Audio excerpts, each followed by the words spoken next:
GM Abid. Today I will explain the topics significant figure and rounding of significant figure of chapter 1.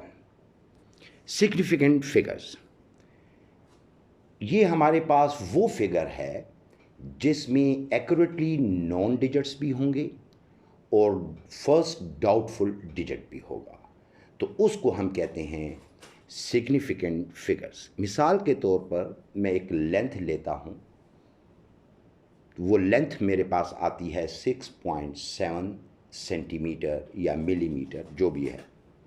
इसमें जो 6 है ये show कर रहा है कि ये एक्यूरेटली नॉन डिजिट है, जबकि 0.7 जो है ये डाउटफुल डिजिट है, क्योंकि ये 7 भी हो सकता है, 7.5 भी हो सकता है, 0.76 भी हो सकता है. तो इसलिए हम इसको क्या कहते हैं, डाउटफुल डिजिट. तो 6.7 एज अ होल, इसको हम कहेंगे सिग्निफिकेंट फिगर्स. इसके कुछ रूल्स हैं. Number 1 rule, all non zero digits are included in significant figures. जो भी नॉन ज़ीरो डिजिट हो ये तमाम काउंट करें, ये सिग्निफिकेंट फिगर्स कहलाते हैं. मिसाल के तौर पर 4.567, इसमें टोटल कितने डिजिट्स आ रहे हैं, 1 2 3 4, तो हम कहेंगे कि इसमें 4 सिग्निफिकेंट फिगर्स हैं. इसका रूल नंबर 2 क्या है, अगर ज़ीरोस नॉन ज़ीरो डिजिट्स के बाद में आते हैं तो ज़ीरोस को हम as a significant digit count करेंगे. मिसाल के तौर पर 4.50, तो ये नॉन ज़ीरो डिजिट्स के बाद आया है ज़ीरो, तो इसमें टोटल सिग्निफिकेंट डिजिट्स आ गए 1 2 3, 3 सिग्निफिकेंट डिजिट्स आ गए. अब इसमें थर्ड रूल क्या है, अगर नॉन ज़ीरो डिजिट्स से पहले ज़ीरोस आ जाएं तो हम उनको as a significant digit count नहीं करेंगे. तो देखें, जैसे कि 0.004, जो 4 से पहले ज़ीरो आए हैं, ये सिग्निफिकेंट डिजिट के तौर पर काउंट नहीं होंगे. तो इसमें टोटल कितने सिग्निफिकेंट डिजिट्स हो गए, 1 सिग्निफिकेंट डिजिट. इसी तरीके से फोर्थ रूल क्या आता है, नॉन डेसिमल नंबर्स में zeros after the non zero digits किसके ऊपर डिपेंड करता है, least count of the measuring device के ऊपर डिपेंड करता है. वो कैसे, ये मैं आपको बता देता हूँ. अगर मैं एक बॉडी का मास, मैंने किसी भी मेजरिंग डिवाइस के ऊपर उसका मास ले लिया है 6000 kg, अगर उस मेजरिंग डिवाइस का लीस्ट काउंट मेरे पास क्या है 100 kg, तो मैं 6000 को 100 kg के ऊपर डिवाइड कर दूंगा तो मेरे पास आंसर आ जाएगा बेटे 60. 60 में कितने सिग्निफिकेंट डिजिट्स आए हुए हैं, 2, तो हम कहेंगे कि इसमें 2 सिग्निफिकेंट डिजिट्स हैं 6000 में.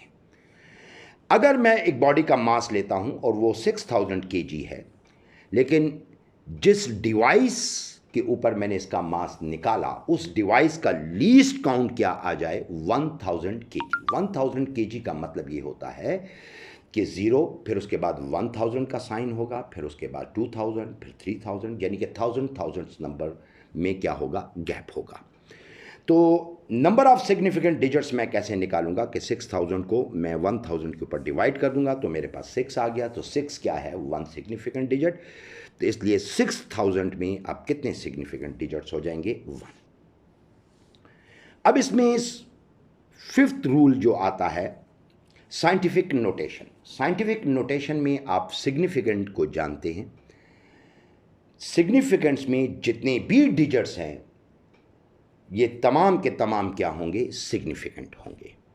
देखें, 4.06 into 10 raise to the power 2. अब इसमें कितने सिग्निफिकेंट डिजिट्स हैं, मैंने आपको क्या कहा था कि जितने भी सिग्निफिकेंट्स में नंबर्स होंगे ये तमाम के तमाम क्या होंगे, सिग्निफिकेंट फिगर्स होंगे. तो 6.06 इसमें 3 है, 3 नंबर है, तो इसमें सिग्निफिकेंट डिजिट्स कितने आ गए, 3 आ गए. अब मैं राउंडिंग ऑफ सिग्निफिकेंट फिगर्स की तरफ आने लगा हूं कि हम राउंड ऑफ कैसे करते हैं नंबर को. ये नंबर को राउंडिंग का मतलब ये होता है कि ये हमारे पास वो तरीका होता है जिसमें हम किसी रिक्वायर्ड नंबर को क्या करते हैं, ड्रॉप कर देते हैं according to the following rules के मुताबिक, और हमारे पास जो बाकी रिजल्ट में नंबर आता है तो हम कहते हैं कि ये हमने राउंड ऑफ कर लिया इस नंबर को. अब मेरे पास इसमें चार रूल्स हैं। मैं रूल नंबर 1 की तरफ आने लगा हूँ। अगर मेरे पास ड्रॉपिंग डिजिट 5 से कम हो, अगर मेरे पास dropping digit is less than 5, तो हम क्या करते हैं, उसको ड्रॉप कर देते हैं और बाकी नंबर क्या हो जाता है, रिमेन अनचेंज, उसमें किसी किस्म का चेंज नहीं लाते। जिस तरह देखें 4.83, इसको मैं राउंड ऑफ करने लगा हूँ, तो मैं 3 को क्या करता हूँ, ड्रॉप करता हूँ, क्योंकि ये 5 से कम है। तो बाकी नंबर हमारे पास क्या बच गया, 4.8। तो ये नंबर हमारे पास क्या हो गया, राउंड ऑफ हो गया। अब इसका रूल नंबर 2 क्या है, अगर ड्रॉपिंग डिजिट 5 से क्या हो जाए, जिसको मैं ड्रॉप करना चाहता हूँ, यानी जिस नंबर को मैं ड्रॉप करना चाहूँ, अगर वो 5 से क्या हो, ज़्यादा हो, तो हम नेक्स्ट डिजिट को एक नंबर क्या कर देते हैं, इंक्रीज़ कर देते हैं। जैसे कि एक नंबर एग्जांपल मैं देता हूँ 4.86, इसमें 6 जो है ये 5 से क्या है, ज़्यादा है, तो मैं इसको ड्रॉप करूँगा, इसका नेक्स्ट डिजिट क्या है 8, उसमें एक नंबर इंक्रीज़ कर दूँगा। तो राउंडिंग, तो मैं इसको राउंड ऑफ करूँगा, तो इसका आंसर क्या आ जाएगा, 4.9 आ जाएगा। अब इसका थर्ड रूल क्या है, अगर ड्रॉपिंग डिजिट 5 के इक्वल है और नेक्स्ट डिजिट क्या है, ऑड है, अगर ड्रॉपिंग डिजिट अगर इक्वल टू 5 आ गया है और इसका नेक्स्ट डिजिट क्या है, ऑड है, तो तब उसमें हम एक नंबर क्या कर देते हैं, इंक्रीज़ कर देते हैं। देखें 4.75, 5 को मैं ड्रॉप करना चाहता हूं, तो 5 से आगे जो नंबर है वो 7 है, जो कि ऑड है, तो इसको मैं एक नंबर क्या कर दूंगा, इंक्रीज़ कर दूंगा, तो मेरे पास राउंडिंग के बाद इसका क्या आंसर आ जाएगा, 4.8 आ जाएगा। अब आप समझ गए होंगे। इसका लास्ट रूल आता है फोर्थ रूल, अगर ड्रॉपिंग डिजिट 5 है और इसका नेक्स्ट डिजिट क्या है, इवन नंबर है, तो तब हम उसमें कोई चेंज नहीं लाएंगे। मिसाल के तौर पर 4.85, तो 5 इसको मैं ड्रॉप करना चाहता हूं, जब मैं इसको ड्रॉप कर दूंगा तो इसका नेक्स्ट डिजिट क्या है, 8, जो कि इवन नंबर है, इसमें हम किसी किस्म का चेंज नहीं लाएंगे। तो राउंड ऑफ करने के बाद ये नंबर क्या हो गया, 4.8 हो गया।